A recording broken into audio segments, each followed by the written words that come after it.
La que nos reza mi hermana anuncia para un sacrificio porta agradable a Dios Tata Todopoderoso. Senhor, recebi de bom mar de sacrifício, alabança e glória e sua majestade, para nos provecho inteiro sua santa igreja.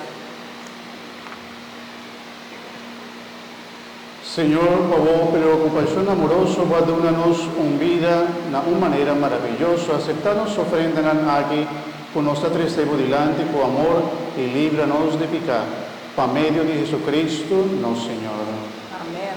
Señor, sea con vos, E com o vosso espírito, alza vuestro corazón. nos alcena, Senhor, Láganos agradecer, Señor, nos Dios. da nos dever e da bom para nós. En verdad, a nos deber y da bom para nos, de agradecimos siempre de tu caminda, Dios Todopoderoso y Eterno, para medio de Jesucristo, nuestro Señor. Para el misterio de tu palabra, con aviraende, luz de tu gloria, comienza a brillar para nos vista con resplandor nuevo.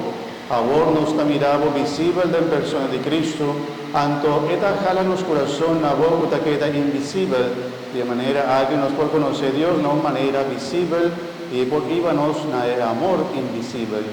Pensé junto con tu ángel y santo nos está proclamar el himno de tu gloria, cantando sin fin.